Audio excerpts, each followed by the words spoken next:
Bonsoir à tous, bienvenue dans ce journal. Au sommaire, l'ambassadrice de la Grande-Bretagne fait ses adieux à la Guinée après 4 ans de service. Avant de quitter notre pays, une distinction lui a été accordée par le président de la République, professeur Alpha Condé. Les échos de la cérémonie, c'est dans un bref instant. Et puis nous partirons à Télimélé où la NAFIC finance la construction d'un poste de santé dans la commune urbaine même. Le coût est estimé à 700 millions de francs guinéens. Fodé Camara sera dans ce journal pour les détails.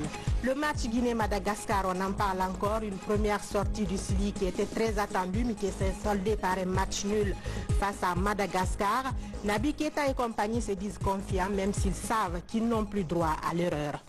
C'est tout pour le sommaire. Mesdames et messieurs, bonsoir. Bienvenue dans ce journal. Je vous le disais à l'instant, l'ambassadrice de la Grande-Bretagne, Catherine Ingleherne, quitte la Guinée. Après 4 années de service, le président de la République, professeur Alpha Condé, lui a accordé une distinction avant son départ. C'était au palais Sékou Touré en présence de l'ancien président malien, Amadou Toumani Touré. Compte rendu, Ibrahima Keita du bureau de presse de la présidence de la République. Après 4 ans passés en Guinée en tant qu'ambassadrice extraordinaire et plénipotentiaire de la Grande-Bretagne, Catherine Ingleherne quitte définitivement Conakry. Durant son séjour de travail, la diplomate britannique s'est investie dans le renforcement des liens d'amitié et de coopération entre son pays et la Guinée. Des relations qui se sont diversifiées dans un partenariat gagnant-gagnant. C'est justement pour reconnaître ces efforts que le président le professeur Alpha Condé, par décret, a accordé une distinction à cette diplomate. Le président de la République, vu la Constitution, décrète, article 1er, le grade de commandeur de l'Ordre national du mérite de la République de Guinée est décerné à son Excellence, Madame Catherine Ingleherne, ambassadrice du Royaume-Uni en République de Guinée, pour sa contribution de qualité au renforcement des relations d'amitié et de coopération entre nos deux pays. Au nom du président de la République, grand maître des ordres nationaux, et en vertu des pouvoirs qui nous sont conférés, nous vous faisons commandeur de l'Ordre national du mérite de la République de Guinée.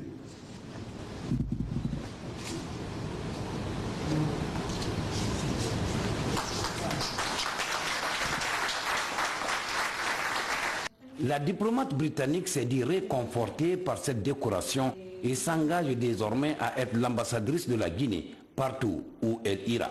C'est vraiment un grand honneur pour moi d'être ici ce soir et d'être honorée de cette façon. Après 4 années en Guinée, je suis arrivée en juin 2015 lors de l'épidémie d'Ebola avec Christopher, mon mari, alors que la croissance économique était quasi nulle. Aujourd'hui, des experts guinéens aident à lutter contre le virus Ebola en DRC et l'économie est en forte croissance.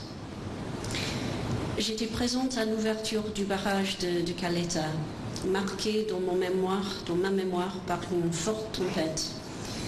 Chez nous, au Royaume-Uni, on dit que la pluie porte bonheur. J'étais aussi présente à la célébration du 60e anniversaire de l'indépendance avec le défilé de services civils et sécurité, reflétant la fierté guinéenne d'être le premier pays à revendiquer son indépendance de la France. J'étais encore là à l'occasion de la cérémonie marquant la première production de bauxite par Alufer, le premier véritable succès minier du Royaume-Uni en Guinée, qui cherche aussi à respecter les communautés et l'environnement. Et nous espérons en voir davantage. Et plus récemment, j'étais aussi au Salon des entrepreneurs pour constater le nombre croissant de jeunes entreprises innovantes guinéennes. Parallèlement à l'expansion minière, nous notons également de nouveaux investissements dans les infrastructures, notamment dans les routes, l'éducation, la santé. Je sais que le gouvernement œuvre également à diversifier son action dans d'autres domaines. le gouvernement britannique investisse déjà dans le secteur de l'énergie. Tay-Power commencera la production d'électricité en août. Nous espérons que le projet solaire de Koumégali sera finalisé et contribuera au développement du pays. Les investisseurs britanniques s'intéressent de plus en plus à l'agriculture, aux télécommunications et au pétrole en Guinée. Mais au cours de mes voyages à travers le pays et à Conakry, j'ai vu combien de fois les défis pour la Guinée sont également clairs. J'espère qu'à l'avenir, tous les Guinéens bénéficieront de ce progrès économique grâce à des investissements stratégiques continus. Le président de la République, le professeur Alpha Condé, lui a rendu hommage à cette dame pour sa disponibilité et sa participation dans le renforcement des liens d'amitié et de coopération entre la Grande-Bretagne et la Guinée. J'avais été invité par le Premier ministre Navarro lorsqu'il a organisé lors du G20 la réunion Transparency Trade and Tax, où il disait que la Guinée était le modèle pour la politique minière. Après quelques temps, on s'est rencontrés, j'ai dit, mais monsieur le Premier ministre, si vous avez bien parlé de la Guinée, mais il n'y a pas beaucoup d'investissement. Il dit, oui, mais comme c'est la zone française, j'ai dit non, la Guinée est un pays libre, indépendant, tout le monde peut investir. Donc, quand vous êtes arrivé, vous avez fait beaucoup d'efforts afin d'attirer les entreprises anglaises ici. La preuve, nous avons aujourd'hui Alufer, qui exploite le minerai de bauxite à Bofa. Mais nous souhaitons qu'il y ait davantage d'entreprises parce qu'il y a beaucoup de potentiel d'investissement. Je sais que vous avez fait beaucoup d'efforts pour intéresser davantage la Grande-Bretagne à la Guinée. Et j'espère que vous allez continuer à mieux faire connaître. Mais il faut que nous aussi nous fassions un effort. Comme nous sommes un pays francophone, très souvent on n'est pas très connu dans les pays anglophones, que ce soit la Grande-Bretagne ou les États-Unis. Nous aussi nous allons faire beaucoup d'efforts pour nous faire connaître nos pays. Donc j'espère que prochainement avec Curtis et les rencontres avec les hommes d'affaires britanniques à Londres, cela va davantage faire combiner. En tout cas, nous sommes très heureux de votre présence ici et de ce que vous avez fait. À vous et à votre mari, nous vous souhaitons bonne chance et bon succès dans vos futures fonctions. La cérémonie a pris fin par ce dîner que le président de la République a offert à Catherine Anglem qui quitte la Guinée après 4 ans de service bien rendu.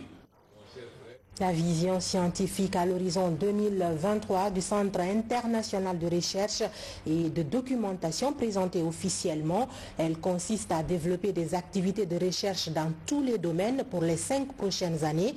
Pour commencer, une signature de convention est faite avec certaines institutions d'enseignement du pays. Abdoulaye Diallo. Après une vie marquée par des activités littéraires et culturelles, le Centre international de recherche et de documentation se dote d'une nouvelle vision à l'horizon 2023.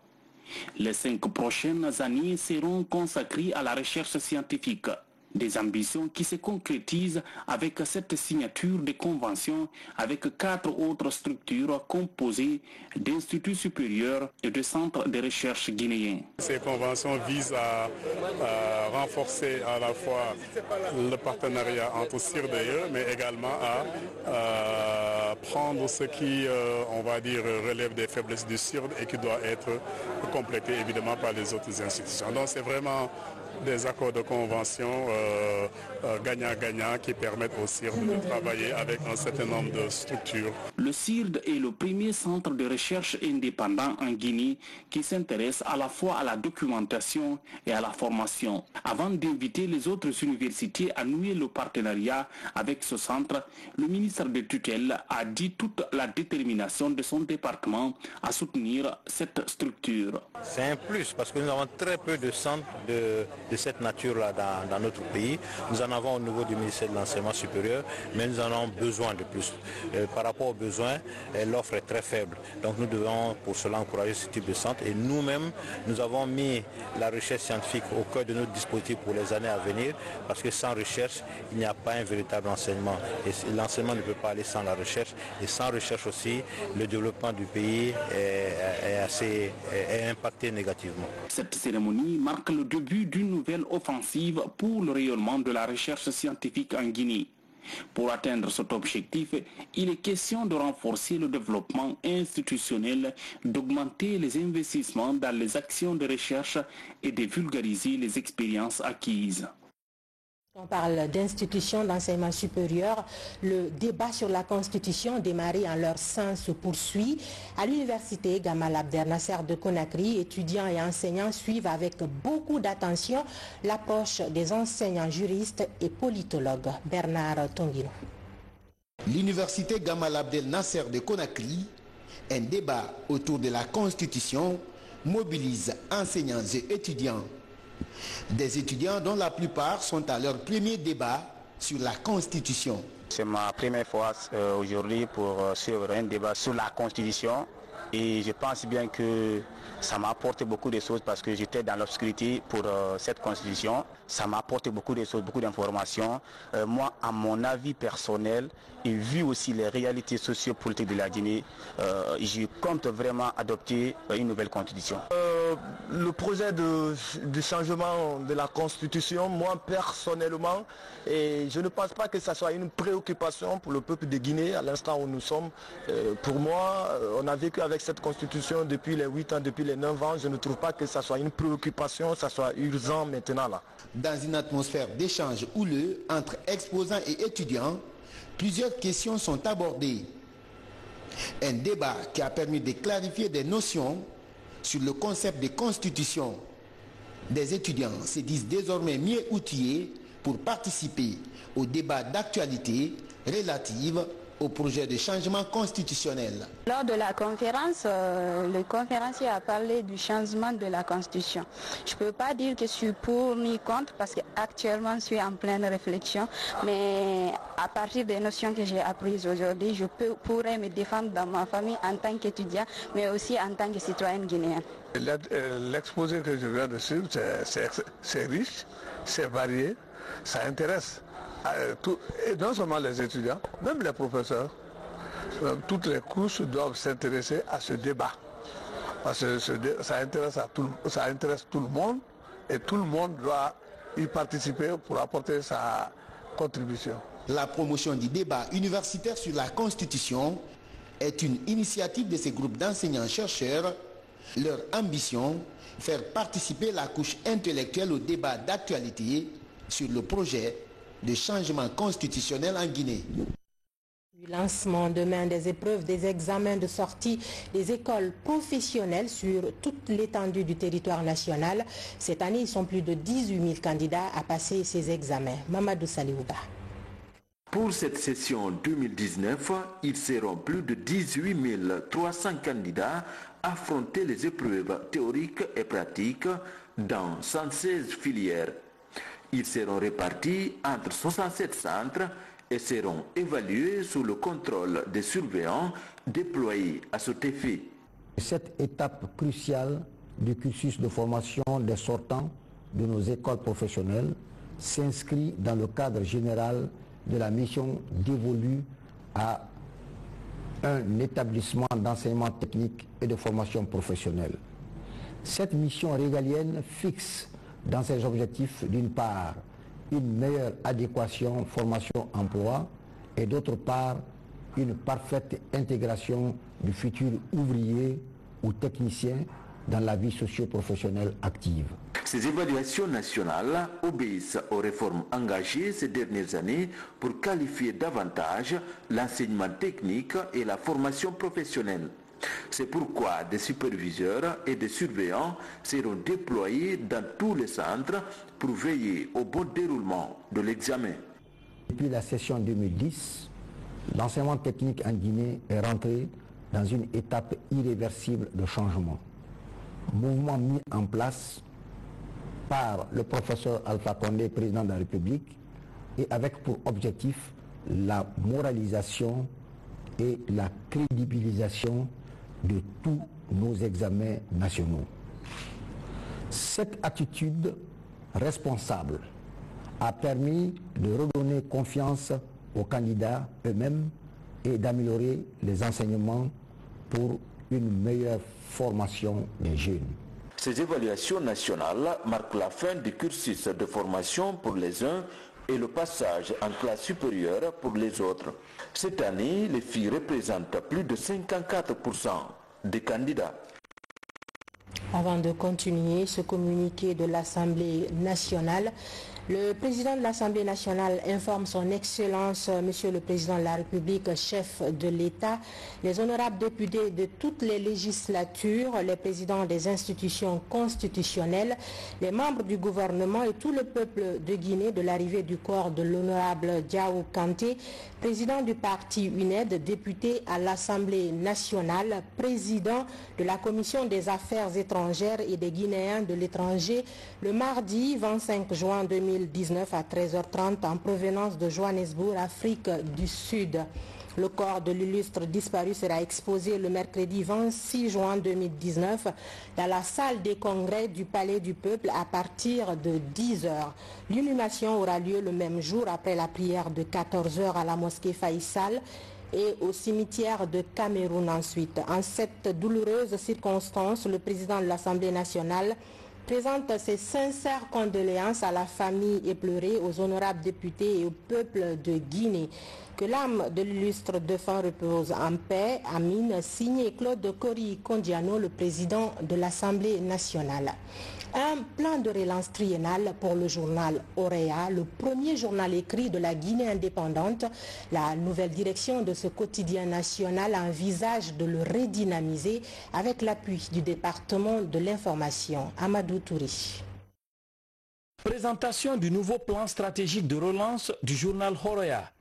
Il s'étend sur 3 ans et vise à faire de ce quotidien national une référence en matière de clarté et de professionnalisme dans l'environnement médiatique en Guinée. Ce plan stratégique va permettre à Orea de reprendre du poil de la bête. Parce que au moment où on prenait Orea, comme on le dit généralement, il était dans le trou. Et un quotidien national est un acquis de souveraineté. Quand vous prenez Sidwaya au Burkina Faso, au Soleil au Sénégal et l'Essor au Mali, vous trouverez que ce sont des quotidiens nationaux qui brillent par leur présence et leur rendement. Nous voulons donc remettre Orea en orbite. Depuis sa création en avril 1961, Orea a connu successivement 13 directeurs généraux. Ils se disent déterminés à apporter aux côtés du gouvernement leur expérience pour une nouvelle dynamique à ce premier journal écrit de la Guinée indépendante. Et ça me donne beaucoup d'espoir pour Orea. Le premier atout, c'est leur jeunesse. Le deuxième atout, c'est leur engagement personnel. Le troisième, c'est l'appui que l'État devrait leur apporter. Parce que sans appui effectif, sans appui financier, sans appui pour la formation continue du personnel, ils auront du mal à travailler. Espérons que ce sera un nouveau départ pour le journal Orea. Nous avons remarqué que ce plan était reposait sur un système, c'est-à-dire sur une forme systémique. Au lieu de prendre de façon morcelée, ils ont pris dans l'ensemble. Donc cette approche systémique, nous pensons cette fois-ci pourra apporter des solutions au journal Orea. Je suis venu aujourd'hui pour réaffirmer justement cet engagement du gouvernement. Le président de la République l'a prouvé. La dernière fois, il est allé remettre 1 milliard de francs guinéens et un véhicule pour la relance du journal Orea. Cela veut dire que l'appui politique ne manque pas et l'appui institutionnel aussi va suivre. Dans les prévisions stratégiques de la direction générale, ce plan de relance entrera en vigueur à partir de ce 1er juillet et prendra fin en 2022. Je vous amène à présent à Lola et à Kouroussa où a lieu la réception technique de l'entretien mécanisé de certaines routes communautaires, toutes financées par le Fonds d'entretien routier à plus de 4 milliards de francs guinéens. Les populations saluent les efforts du gouvernement et promettent de soutenir toutes ces actions. Moussa Komara. Difficile d'accès il y a plusieurs décennies, la commune rurale de Zouguieta est complètement désenclavée. Les travaux d'entretien mécanisé de ce tronçon sont financés par le fonds d'entretien routier et exécutés par une entreprise locale. Venus pour sa réception provisoire, les techniciens du bailleur et du maître d'ouvrage constatent quelques insuffisances sur les ouvrages de franchissement. Un délai de 6 mois est donné à l'entreprise pour les corriger avant la réception définitive. Après les vérifications, l'entreprise a exécuté les travaux conformément au cahier de charge et il y a des imperfections. Mais ça, l'entreprise procédera à la correction de ces anomalies avant la réception définitive de ces 10 travaux. Longue de 12 km, cette route communautaire relie Zouguieta au district de Malou dans la préfecture de Lola. Une dizaine de villages environnants considérés comme des greniers agricoles sont désenclavés. La mobilité des populations facilitée en toute sécurité. De quoi réjouir ces riverains. Avant, on n'avait pas de route. Nos produits là, on ne savait pas comment envoyer les produits dans le Holier. Mais aujourd'hui, nous sommes très contents du pont qu'ils ont fait de la Malou. Nous remercions le gouvernement. Depuis l'arrivée du professeur Alpha Condé, beaucoup d'efforts sont consentis ici à Lola pour améliorer la circulation routière. Pendant ce temps, plusieurs défis restent encore à relever, notamment l'ouverture de la route de Tunkarata, qui est plus qu'une urgence. Vous avez la sous-préfecture de Fumbadou, qui fait 52 km. Vous avez la route du PK26 jusqu'à Tunkarata, qui est à ce jour, on peut dire, hors circulation. Elle fait 34 km et elle aboutit à la frontière de la Côte d'Ivoire, Sipilou. Ce sont ces deux grandes urgences que nous avons aujourd'hui. Contrairement à Zouguieta, les travaux d'entretien mécanisé de la route communautaire Diaragbera-Saman, longue de 9 km dans la préfecture de Kouroussa, sont achevés. Aucune anomalie n'est portée sur les ouvrages. Réception provisoire, il y avait eu une dégradation poussée qui a même affecté le remblai d'accès et même les périls maçonnés étaient partis. Donc vous voyez maintenant là que tous ces périls-là sont repris intégralement à la satisfaction des maîtres d'ouvrage. Ces efforts, le bailleur promet de les poursuivre afin de désenclaver toutes les zones difficiles d'accès dans le pays. Je vous le disais dans les titres, les premières empreintes du développement local déjà visibles à Télimélé grâce au projet de bitumage du centre-ville. Et c'est dans le même sillage que l'ANAFIC finance aussi les travaux du poste de santé du district de Niabéli dans la commune urbaine. Le coût est estimé à 700 millions de francs guinéens. Fodé Camara. Après des heures de route très accidentées, sur la crête du mont Horelouba, les premières couches de bitume de la ville de Télémélé désenclavent les artères principales et secondaires des quartiers Missidé, Hafia, Barkere et Kouli. À plus de 13 km du goudron du centre-ville, à la périphérie de la commune urbaine, la politique du développement local de l'Agence nationale de financement des collectivités prévoit la construction d'un poste de santé de près de 700 millions de francs guinéens. Ceci pour offrir des soins de santé de proximité et réduire les évacuations vers des centres hospitaliers très éloignés. Mon investiture a coïncidé à la pose de la première pierre d'un poste de santé de Niabéli, un district qui en a besoin, un district situé à 25 km de l'hôpital central. Je ne peux que me réjouir. Je suis très content. Je remercie ce gouvernement. Je remercie le professeur Alpha Condé qui a respecté la décentralisation parce que c'est à la base. C'est à la base qu'on peut savoir comment le Guinéen souffre, comment le Guinéen vit. Ce poste de santé est venu au point nommé. Nous, notre mission, c'est de faire le suivi pourvu que les activités soient réalisées dans le délai et comme prévu dans les contrats. Dans le cas échéant, on est obligé de résilier le contrat. À quelques kilomètres de Niabéli, la commune rurale de Senta change de visage grâce à la récente construction d'un bloc administratif sous-préfectoral, du siège de la mairie et de la base de la gendarmerie. Pour ça, nous sommes très ravis, nous sommes très contents pour ça, parce que si on entend le développement d'un pays, c'est les organisations. Et si le président Alpha Condé a pensé à cela, nous lui remercions et nous prenons ces initiatives à deux mains. Autre chantier ouvert à Sinta, l'extension de l'école primaire et la construction de la maison des jeunes. Une politique visant à répondre aux aspirations profondes des populations à la base. Ça prouve à volonté que le président de la République aime sa population.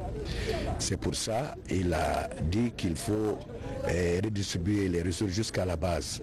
Nous partirons dans tout le pays, donc c'est l'objet de notre mission ici, c'est de prouver à la population que chacun a droit aux richesses du pays. Dans la sous-préfecture de Santou, comme pour faire d'une pierre deux coups, la population s'est fortement mobilisée pour accompagner les actions de développement local et boucler en apothéose le tournoi sous-préfectoral de football, doté du trophée portant le nom du président de la République, professeur Alpha Condé. L'actualité sportive reste marquée par la CAN Égypte 2019 et surtout par le match que le Sili national de Guinée a livré hier soir contre Madagascar, un match qui s'est soldé par un match nul de 2 buts partout. Le Sili national de Guinée se sent confiant après avoir partagé les points avec les Baréas de Madagascar, mais Naby Keita et compagnie savent qu'ils n'ont plus droit à l'erreur, surtout s'ils veulent se qualifier pour la suite de la compétition. Suivez ce reportage de nos envoyés spéciaux Kadiatou Traoré, Elhadji Sékou Sibi et Alia Alama Bangoura. Pour son entrée en jeu dans cette 32e édition de la Coupe d'Afrique des Nations de football, le Sili de Guinée s'est montré plutôt déterminé, du moins durant la première période. Il a ouvert le score à la 34e minute par les bons soins de Sourikaba. 1-0 pour la Guinée et le sport à la pause.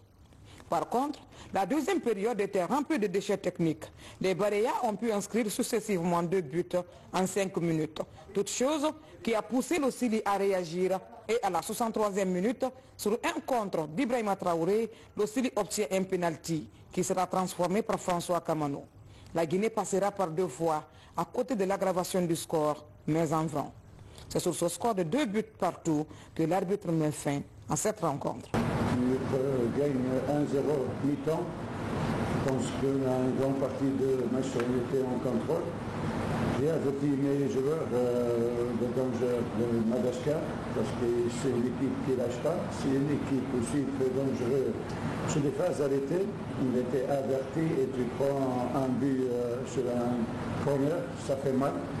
Mais je pense que les joueurs aussi doivent comprendre si tu donnes des cadeaux, ça c'est pas efficace. Après on prend le deuxième but, on n'était pas en position. Après on doit tout faire pour revenir dans le score. Alors à la fin du match on était content avec les 2 buts, mais au mi-temps, normalement je pense qu'on va essayer de gagner ce match avec le football contrôle qu'on a fait. C'était notre première sortie, c'était tellement important de le gagner pour bien rentrer dans le tournoi, mais ça n'a pas été le cas. Je pense qu'on ne va pas baisser les bras et on a encore 2 matchs qui nous restent. Voilà, nous allons nous mettre au boulot pour gagner les 2 matchs là pour se qualifier. Le Sili vient encore une fois glacer les ardeurs de ses supporters avec ce nul obtenu contre une équipe qui joue sa première CAN. Le rendez-vous est pris pour le 26 juin, toujours ici à Alexandrie, contre le Nigeria, leader du groupe qui a battu un peu plus tôt le Burundi sur un score d'1-0. À Bofa, ce match Sili national Baréa de Madagascar a été suivi avec beaucoup d'enthousiasme. Les supporters ont rempli le village CAN Égypte 2019 pour vivre l'événement en direct sur écran géant. Un moment que les fils du terroir ont partagé avec certains ressortissants qui ont fait le déplacement. Thiernos Mandialou. Quand la passion du football croise l'amour de la patrie et l'envie de voir son équipe nationale remporter une victoire, les réactions peuvent sortir de l'ordinaire.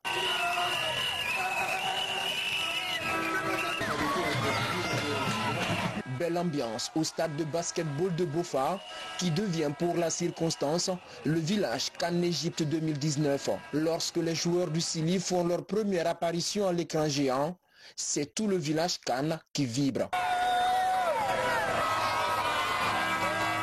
Notre objectif, c'est pour que la ville de Bofa soit la première supportrice de Sili national. À travers les sages, les femmes, les vieux et tout le monde, nous demandons un soutien total à notre Sili, à notre grand Sili. Et quelques minutes après, lorsque l'équipe nationale marque le premier but, Le village CAN Égypte 2019 à Bofa, en appui d'un des fils du terroir, le deuxième vice-gouverneur de la Banque centrale, pour soutenir la vision du chef de l'État dans la promotion d'espaces de rencontre des jeunes pour une CAN bien suivie en Guinée. Dans le groupe des supporters, des responsables administratifs et certains ressortissants qui ont fait le déplacement pour vivre cet événement aux côtés de leurs frères. C'est vrai qu'on s'attendait à une victoire aujourd'hui, mais ce n'est que le début. Comme on dit, on commence petit pour finir grand. Et comme je voudrais le signaler, que ce qui nous unit nous rend plus forts que ce qui nous divise. Donc nous sommes mobilisés encore derrière le Sili et nous savons qu'ils vont s'améliorer de plus en plus et ramener cette coupe à la maison. En termes de mobilisation de Bofa, on a vu, nous sommes très satisfaits. Donc nous remercions les autorités, les ressortissants, M. Baïdi, d'autres ressortissants qui ont bien voulu mettre à disposition l'écran que nous avons aujourd'hui pour que la jeunesse de Bofa puisse profiter de cette CAN. Le village CAN Égypte 2019 va demeurer toute la période de la CAN un lieu pour suivre les matchs, supporter le Sili et aussi faire la fête, chacun à sa façon, dans un esprit de fair play. Belle effervescence hier au bord du Rio Pongo, même intérêt du côté de Kissidougou pour cette toute première prestation du Sili national. Les supporters ont vibré au rythme du cul rond même après le match nul. Tcherno Maroufba. Dans la grande cité de Kisikabateta, le sport roi se vit aux couleurs luxuriantes de la Guinée. Même si la première sortie de l'équipe nationale à la CAN se solde par un partage de points, la prestation des joueurs est célébrée ici. Le match nul ouvert face aux Malagaches n'entame l'ardeur ni la confiance des supporters à Kissidougou. On a l'espoir, moi je peux dire qu'on a l'espoir, parce qu'on a une équipe jeune s'il faut. Et dans une compétition, je peux dire qu'il n'y a pas de petites équipes. Donc on doit se préparer à nouveau pour avoir affronté notre second adversaire. Le Sili national de Guinée, c'était bien passé. Non, l'équipe il a bien joué aujourd'hui. Je félicite le Sili national de Guinée. Le prochain match, le Sili va gagner 2-0. Le résultat et la qualité du jeu font cependant débat dans les cafés. Le feu produit est bien apprécié pendant que le score de 2 buts partout fait grincer les dents. En fait, le Sili national, je peux dire, ils n'ont pas démérité. C'était un match, c'est la Coupe d'Afrique des Nations. C'est quelque chose qui se promène avec beaucoup de surprises. Mais il faut le dire que la fébrilité au niveau de la défense, un peu, il y a un problème de conservation qui se pose certainement. C'est depuis des générations, l'équipe de Guinée ne parvient pas à conserver une fois qu'il y a le but. Et vous avez vu, après le but, les joueurs ont baissé le rythme. Donc, ça veut dire simplement il n'y a pas eu d'engagement qu'on s'attendait, mais on espère que cette équipe fera mieux, plus que ce que les gens disaient. Avant le coup d'envoi de ce match, la ville Kissidougou était en ébullition. Des jeunes aux couleurs nationales se font longuement préparer à passer un samedi de fête après le coup de sifflet final de ce deuxième match de la poule B de la CAN en Alexandrie. C'est autour de cette statue que la célébration devrait avoir lieu. La prochaine sortie du Sili est vivement attendue dans cette ville au sud du pays. Autre sujet d'actualité, la ville Carrefour de Mamou célèbre le mois de l'enfant, une opportunité saisie par les tout-petits eux-mêmes pour condamner la violation de leurs droits tout en formulant un plaidoyer auprès des décideurs et des communautés pour le respect de la Convention relative aux droits de l'enfant. Mamadou Paté Baldé. Le mois de l'enfant a été célébré cette année sous le signe bâtissant des communautés promotrices de l'abandon du mariage précoce. À Mamou, cette fête a été marquée par cet imposant carnaval qui a mobilisé nombreux jeunes. Du gouvernorat à la maison des jeunes, les enfants scandent des slogans « Plus jamais les mariages précoces et plus de mutilations génitales féminines dans la région ». Une manière pour eux d'interpeller la conscience des décideurs et des communautés sur le respect de leurs droits. Le droit des enfants, c'est d'abord la responsabilité des parents, la responsabilité des gouvernants, des décideurs, la responsabilité de toute la société. Nous devons bâtir les communautés promotrices d'abandon du mariage d'enfants. À ce fait, nous devons compter sur l'appui de tous les acteurs, à commencer par les parents, l'État, les ONG, les structures d'enfants. La Guinée a ratifié la Convention relative aux droits de l'enfant en avril 1990 et bénéficie du soutien de Plan international Guinée et de Tchaïfond pour promouvoir la cause de l'enfant guinéen. Face à cette problématique, les leaders religieux, les acteurs de la société civile, les institutions nationales et internationales, les secteurs privés et les gouvernements doivent se donner les mains pour imposer des actes positifs pour lutter contre ce fléau par des actions de sensibilisation.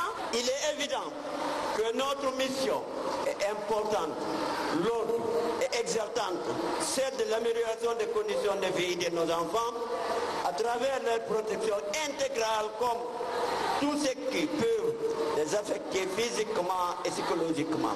Plusieurs activités sont initiées par l'inspection régionale de l'action sociale de Mamou. Il s'agit entre autres de séances de sensibilisation des communautés et de tables rondes sur le mariage des enfants. Des séries de visites de terrain et de dons aux enfants malades de l'hôpital régional de Mamou sont inscrits au programme. Religion à présent avec la traditionnelle marche pour Christ des fidèles chrétiens des églises et missions évangéliques de Guinée, du rond-point de Bambeto à l'héliport de Bellevue. Ces croyants ont prié et loué le Seigneur. Ça à Marathon. Ils sont près de 3000 fidèles chrétiens venus de toutes les églises et missions évangéliques de Guinée. Fortement mobilisés, ils participent à la marche pour Christ. Un exercice qu'ils pratiquent il y a des années pour traduire leur engagement à suivre les pas de leur Rédempteur Jésus-Christ. La marche de cette année part du rond-point de Bambeto en passant par Andalaï jusqu'à l'héliport de Bellevue, soit une distance d'environ 6 km. Sur le parcours, ils rendent gloire à Dieu et prient pour la paix et l'unité nationale. Ce jour-là est un jour de prière, mais également un jour de proclamation. Proclamation de paix, proclamation de joie, proclamation d'amour, de justice dans nos nations, à travers le nom de Jésus. La marche pour Christ est aussi l'occasion pour les fidèles chrétiens des églises et missions évangéliques de Guinée de prêcher la parole de Dieu aux populations. Des causeries religieuses axées sur le thème « Que ton règne vienne ». Nous voulons voir le règne de Dieu, c'est la gloire de Dieu, c'est la puissance de Dieu, c'est son amour qui va venir dans la nation et qui va donner de la joie à la nation. Parce que là où il y a le règne de Dieu, vous allez voir qu'il y a la paix, il y a l'amour, il y a l'unité, il y a la joie parmi le peuple de Dieu. Nous sommes là pour passer le message de Jésus-Christ à la nation guinéenne. Nous avons aussi les traités que nous donnons aux gens en les expliquant qui est Jésus. La marche pour Christ est une pratique des églises et missions évangéliques de Guinée initiée il y a plus d'une dizaine d'années. Elle a lieu à Conakry une fois par an. Au-delà de son caractère religieux, elle est l'occasion aussi de renforcement des liens d'amitié et de fraternité entre des fidèles croyants des églises évangéliques. Et puis, l'on a célébré la Journée internationale de la musique le 21 juin passé. De la musique classique à celle populaire, en passant par celle contemporaine, distillée par des orchestres amateurs et professionnels, cette fête internationale de la musique n'est pas passée inaperçue à Conakry. Reportage Mekini Moussa Kamara, Moussa Bangoura. À Conakry, la Journée internationale de la musique a été marquée par un carnaval de la direction générale de l'Agence guinéenne de spectacle au ministère de la Culture, en passant par le ministère des Travaux publics, via l'ambassade de France. Les caravaniers ont exprimé la portée de cet événement artistique et culturel. C'est avant tout une fête de la musique. Ça veut dire que les amateurs, les professionnels sont tous au même pied d'égalité. C'est les amoureux en fait de la musique qui fêtent ensemble. Et c'est ce qui est bien parce que ça nous permet de relativiser aussi, de ne pas se mettre trop au-dessus et puis de voir d'autres talents et d'essayer de partager, de dialoguer, d'être inspiré, parce que nous les artistes aussi, on a l'inspiration des fois qui est bloquée. Et bien participer à ça, ça nous permet de revenir à l'essentiel. Bonne fête à tous les hommes de musique, mais je souhaite bonne fête à tous les citoyens. parce qu'on dit qu'il n'y a pas de vie sans eau, mais il n'y a pas de vie décente sans musique. Quand il y a la musique, les gens sont sans stress, tout le monde est content. Donc aujourd'hui, je pense que ce n'est pas seulement la fête de la musique, mais c'est la fête de tous les citoyens qui vivent sur Terre. L'événement permet au public de vivre des moments de plaisir en compagnie des artistes. De nombreux concerts gratuits offrent aux uns et aux autres de larges gammes musicales. La soirée est enrichie par l'ouverture de plusieurs établissements de loisirs, comme ici à la Tannerie, dans la commune de Matoto, où la retrouvaille est animée par la griotte en herbe Numoussou Kanté. Au centre culturel franco-guinéen, le couple d'artistes Soulbanks Manamba Kanté et Gaël Méloman, la communauté française vivant à Conakry, apprécie l'événement à sa juste valeur. La musique, c'est un art majeur, mais ça l'est encore plus pour nous, centre culturel, parce qu'on porte le nom de Sori Kandia Kouyaté, qui est évidemment un grand chanteur. Et donc pour ça, pour cette raison-là, la musique, c'est un art particulier pour le centre culturel et auquel on tient beaucoup. La fête internationale de la musique est aujourd'hui un rendez-vous de réjouissance incontournable, célébré dans 110 pays à travers des manifestations culturelles gratuites. Créée en 1982 par le ministère français de la Culture, la fête de la musique a pris une dimension internationale à partir de 2011. Fini ce journal. Grand merci à vous de l'avoir suivi. J'ai été très ravie de vous servir ce week-end. Demain lundi, vous serez avec Ramatoulaye Touré pour les éditions de la journée et Médine Magbe Konaté pour le 20h30. Je vous souhaite à tous un très bon début de semaine.